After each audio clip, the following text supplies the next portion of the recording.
नमस्कार, आप देख रहे हैं अपना बिहार। मैं हूं आपके साथ विभा उपाध्याय। जेडीयू ने अपनी 16 सीटों पर उम्मीदवारों के नाम का ऐलान कर दिया है और जेडीयू के वरिष्ठ नेता वशिष्ठ नारायण सिंह ने उम्मीदवारों का ऐलान किया। 16 सीट पर उम्मीदवारों के ऐलान अब किए जा चुके हैं। शिवहर से लवली आनंद, मुंगेर से ललन सिंह, नालंदा से कौशलेंद्र कुमार को उम्मीदवार बनाया गया है। वहीं पूर्णिया से संतोष कुशवाहा, सीतामढ़ी से देवेश चंद्र ठाकुर, सुपौल से दिलेश्वर कामत, सिवान से विजय लक्ष्मी कुशवाहा, वहीं गोपालगंज से आलोक कुमार सुमन जेडीयू की तरफ से उम्मीदवार बनाए गए हैं।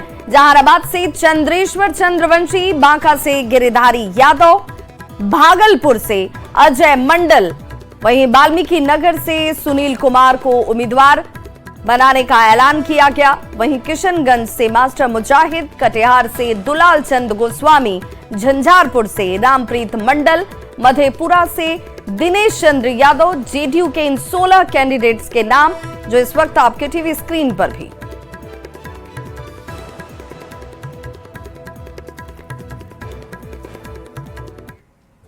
तो 16 सीटों पर उम्मीदवार के ऐलान के बाद जेडीयू नेताओं ने कहा कि एनडीए पूरी तरह से इंटैक्ट भी है और 40 की 40 सीटें जीतने जा रही है। उम्मीदवारों के ऐलान में सभी वर्ग का ख्याल रखा गया है। वहीं जेडीयू नेताओं ने महागठबंधन में अब तक सीट बंटवारा नहीं होने पर तंज कसा।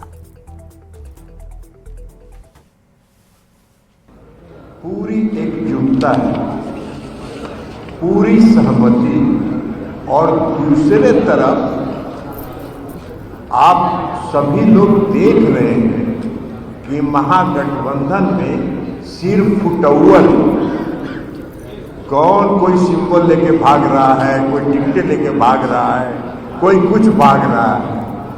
ये हालत अगर चुनाव के पहले सीटों के बंटवारा का है तो चुनाव के बाद क्या होगा?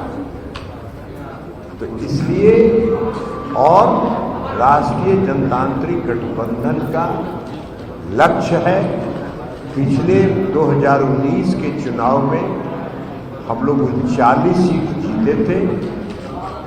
इस बार हम लोग जो एक सीट हार गए थे उसको भी जीतेंगे। 87 है और एक जगह हम लोगों ने चेंज किया और हमारे सीट में 6 ओबीसी समाज के लोग हैं, बैकवर्ड समाज के लोग हैं, 5 अति पिछड़ा समाज के लोग हैं, 16 में 11 ओबीसी और अति पिछड़ा समाज के लोग हैं, 1 मुस्लिम है, एक आपको महादलित है और 3 सवर्ण समाज के लोग हैं, उसमें से 2 महिलाएं हैं। ये 16 सीट हम लोगों ने दिया है।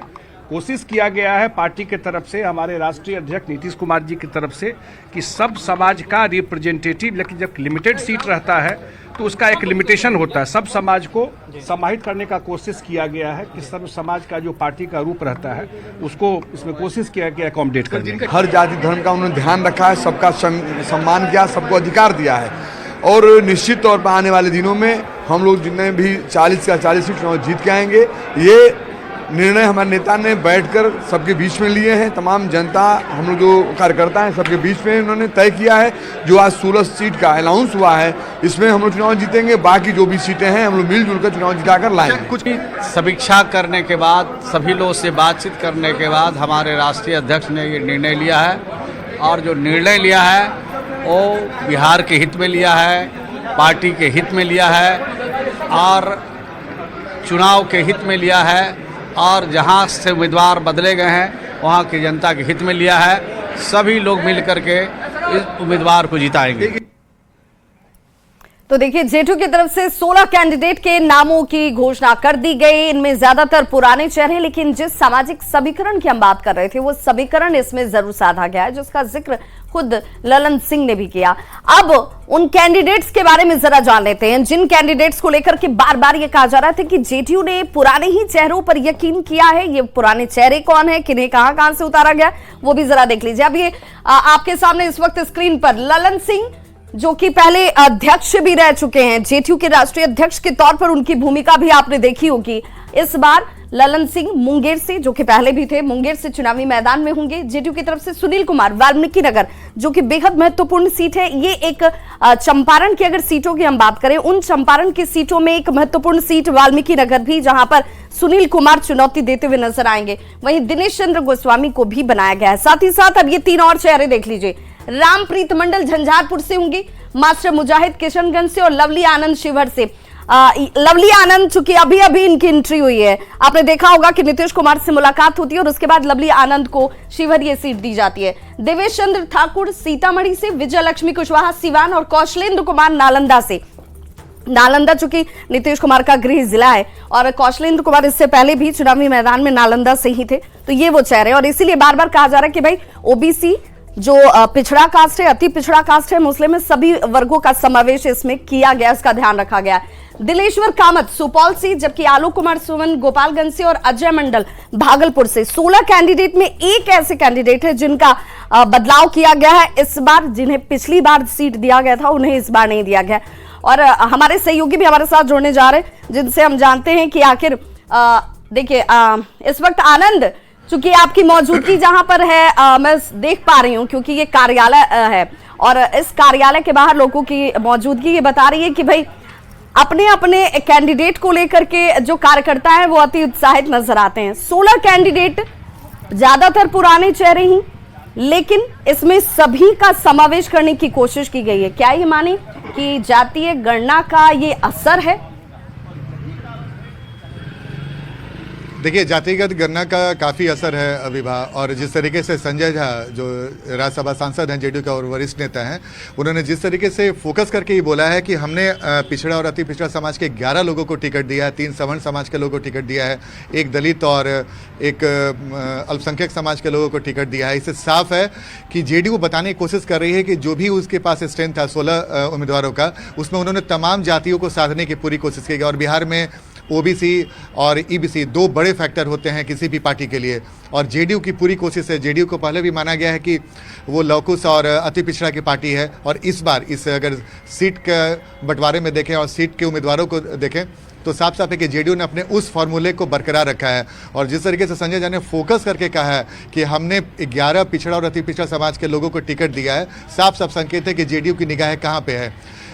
दूसरी महत्वपूर्ण बात है कि जेडीयू ने अपने अधिकांश उम्मीदवारों को रिपीट किया, लेकिन उन्हीं उम्मीदवारों का टिकट कटा है विवाह, जहां पे उनके गठबंधन के सहयोगी के पास टिकट चला गया, या फिर सासाराम की बात हो, माफ कीजिएगा, जो काराकाट की बात हो, या फिर गया की बात हो।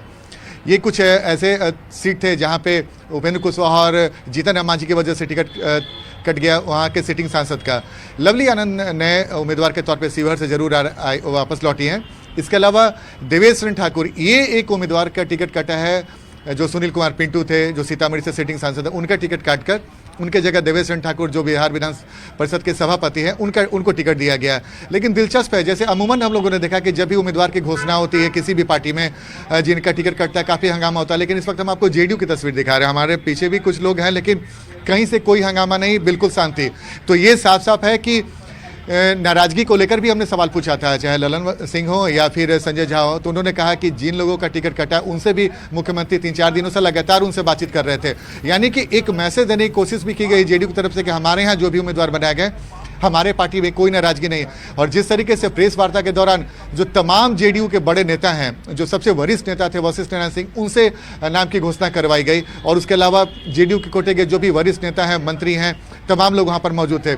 मुंगेर से जिन्हें ललन सिंह, जिनको टिकट फिर से मिला, पार्टी ने दिया है, उन्होंने कहा कि हमारी पूरी कोशिश रहेगी कि भाई हम एनडीए जो पिछले बार 39 सीट जीता था, 1 सीट किशनगंज में जहां पे हार मिली थी, इस बार किशनगंज में जेडीयू ने अपने उम्मीदवार मास्टर मुजाहिद को उतारा है, जो नए उम्मीदवार के तौर पे है। 40वीं सीट पे कैसे जीत हासिल हो, इसकी कोशिश एनडीए करेगी। और एनडीए का ये चूंकि 40 की 40 सीटों को जीतने की बात की जा रही है, 39 सीटें तो पहले बार भी थी, और अब ये 40 सीटें कैसे पूरी हो जाएंगी, उसे लेकर के एनडीए के अंदर कम से कम एक मैसेज देने की कोशिश जरूर हो रही है कि हमारे अंदर जिन्हें भी टिकट दिया जा रहा है वो भी खुश हैं, और जिनका कट गया है उन्हें पता है कि आखिर टिकट क्यों काटा गया है, उनसे राय मशवरा कर उन्हें कन्विंस कर ये पूरी की पूरी कवायद की गई है। बहुत बहुत शुक्रिया आनंद इस तमाम जानकारी के लिए। तो देखिए, ये बदलाव है जो इस वक्त आपको बिहार की सियासत में नजर आ रहा होगा, लेकिन ये मानकर चला जा रहा है कि इस बार चाहे वो जेडीयू हो या फिर एनडीए के दूसरे घटक दल हों, उनके बीच सिर्फ सीट उनकी कटी है जो खाते में चली गई सहयोगी और गठबंधन के दूसरे दलों के पास, और इसीलिए इस वक्त हो हंगामा कम से कम एनडीए में नजर नहीं आ रहा है। जेडीयू से मुंगेर के उम्मीदवार बनने के बाद न्यूज 18 से खास बातचीत की ललन सिंह ने, क्या कुछ उन्होंने कहा, जरा वो भी सुनिए। जेडीयू ने अपने उम्मीदवारों की लिस्ट जारी कर दी है और मुंगेर से राजीव रंजन सिंह ललन, जो इसके पहले भी सांसद हैं, एक बार फिर से उन्हें उम्मीदवार बनाया है। इस वक्त हमारे साथ ललन जी खुद मौजूद हैं। सर, आज जेडीयू ने अपने उम्मीदवारों की लिस्ट जारी कर दी, आपको भी मुंगेर से उम्मीदवार बनाया है। देखिए, मैं पार्टी के नेता और आदरणीय मुख्यमंत्री नीतीश कुमार जी का आभार व्यक्त करना चाहते हैं कि पुनः एक बार मुंगेर लोकसभा क्षेत्र से चुनाव लड़ने के लिए उन्होंने मुझको नामित किया है। और सर, इस बार जेडीयू ने अपने अधिकांश पुराने सांसदों पे ही भरोसा किया, कुछ सीट भले अदला बदली होगी जिसकी वजह से उनका टिकट कटा। इस संदर्भ में तो हम कुछ नहीं कर सकते हैं, इसलिए कि यह तो पार्टी के राष्ट्रीय अध्यक्ष और आदरणीय मुख्यमंत्री नीतीश कुमार जी का विशेषाधिकार था। तो इसलिए उन्होंने जो भी सोच के निर्णय किया होगा, जो भी अपना फीडबैक लिया होगा, वो उनका निर्णय है, और जो उनका निर्णय है वही इस पार्टी के अंदर सर्वमान्य निर्णय होता है। सर, आपके खिलाफ अशोक महतो, जो बाहुबली माने जाते हैं, उनकी पत्नी उम्मीदवार बनाई गई हैं। हमको नहीं मालूम है, हम तो चुनाव लड़ते हैं और बाकी कभी हम अपने विरोधी के बारे में न एक शब्द बोलते हैं, न हम कभी विरोधी की आलोचना करते हैं। कैमरामैन दीपक के साथ आनंद मित्रा, न्यूज 18 नेटवर्क, पटना। तो आरजेडी और कांग्रेस के बीच फंसी सीट शेयरिंग की पेंच को सुलझाने के लिए आज तेजस्वी यादव शाम 6 बजे दिल्ली रवाना होने वाले हैं, और दिल्ली पहुंचने के बाद तेजस्वी कांग्रेस के सीनियर नेताओं के साथ मीटिंग करते हुए भी नजर आएंगे।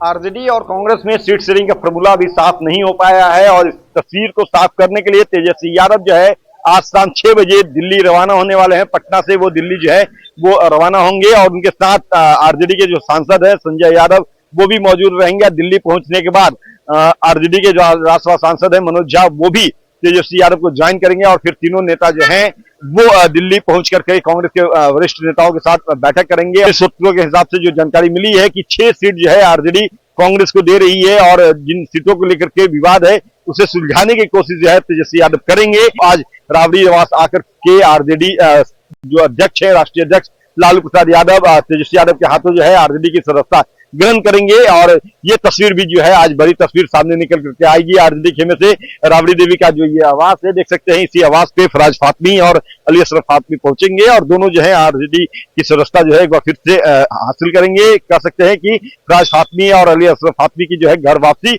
आज होनी है। तो आरजेडी एमएलसी सुनील सिंह की तरफ से एक बड़ा बयान दिया गया है, जिसमें आरजेडी अपना दरवाजा खोल दे तो जेडीयू में कहीं कोई बचेगा ही नहीं। जिस दिन आरजेडी का गेट खुल जाएगा, जेडीयू के पास कुछ नहीं बचने वाला है। हमारे पास इतने सीनियर लोग हैं कि खुद एडजस्टमेंट नहीं हो पा रहा है। सम्राट चौधरी के बयान पर भी सुनील सिंह ने जमकर निशाना साधा। रोहिणी आचार्य को लेकर शब्दों के इस्तेमाल की भर्त्सना उनकी तरफ से की गई। क्या कुछ कहा है सुनील सिंह ने, जरा आप भी सुनिए। अगर वास्तविक रूप से अगर हम लोग अपना गेट को खोल दें तो जदयू में कोई बचा ही नहीं रह जाएगा। जो स्थिति जदयू पार्टी का हो गया, और उसके जो लीडर है, आप देखे होंगे इधर 3-4 दिन से वो दिखाई भी नहीं दे रहे होंगे।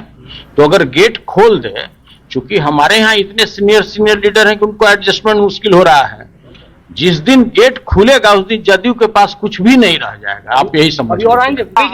देखिए, सम्राट जी पर कोई वक्तव्य देना भी समझिए कि अपने चेहरे पर भी कादो लगा लेना है। वो जिस तरह का मतलब उन्होंने शब्दों का इस्तेमाल किया है, उसकी जितनी भी भर्त्सना की जाए वो कम होगा। और उनके पार्टी के लोग ही उनके जो उन्होंने स्टेटमेंट दिया है किस तरह से खंडन कर रहा है लोग, आप समझ लीजिए कि पूरे उन्होंने समाज को कलंकित किया है।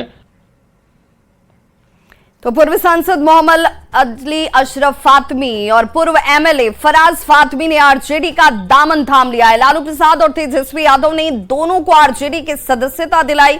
अली अशरफ फातमी ने आरजेडी को अपना घर बताया। फातमी ने कहा कि कुछ दिनों के लिए दूसरे जगह जरूर गए थे, अब वापस अपने घर लौट आए हैं। वहीं फातमी ने यह भी दावा किया कि बहुत जल्द बीजेपी और जेडीयू के बड़े चेहरे आरजेडी की सदस्यता लेंगे। इस घर को हमने अपने खून पसीने से बनाया और इसमें वापसी नहीं, ये मेरा घर है और मैं अपने घर में कहाँ से पाल ठोकेंगे फातमी साहब, कहाँ से चुनाव मेरे पास जाने कहाँ से देंगे वो जाने। आपके लोग लगातार जेडीयू छोड़ रहे हैं, आपने छोड़ा, कल बीमा भारती ने छोड़ा, क्या ये लिस्ट आगे और लंबी होगी? और लोग हैं कितने लोग आपके? देखिए परेशान तो हैं लोग, वहाँ सदमे में लोग हैं और हर पार्टी के लोग हैं, और यही नहीं कि जनता दल यू बीजेपी से भी लोग छोड़ेंगे। शिवहर में पूर्व सांसद आनंद मोहन ने बड़ा बयान दिया। उन्होंने कहा कि कांग्रेस आरजेडी के ड्राइंग हॉल का गुलदस्ता बना हुआ है। मुझे नहीं लगता कि किसी भी सूरत में महागठबंधन बिहार में टूटेगा, क्योंकि कांग्रेस और वाम दल की स्थिति पहले वाली तो अब है ही नहीं।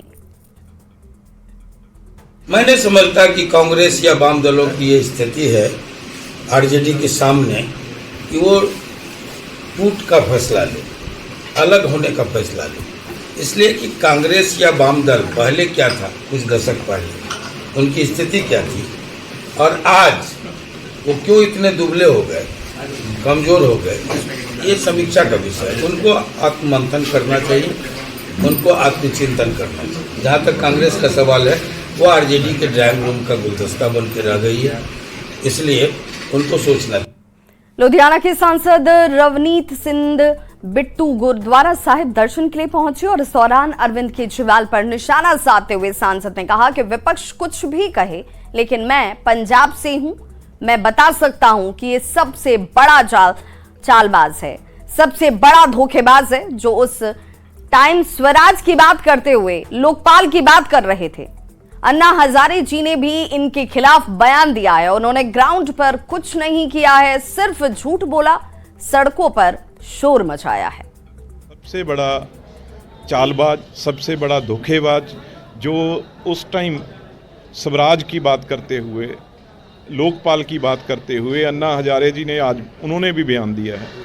वही लिकर पॉलिसी अभी तो दिल्ली में पकड़ी गई है, वही सेम लिकर पॉलिसी पंजाब में लागू की है, वहाँ भी 5 करोड़ का घोटाला है। अब पंजाब की बारी है इसके बाद, और बिल्कुल झूठ बोल के, सफेद झूठ बोल के इस आदमियों ने सिर्फ मीडिया पे ऐड की है।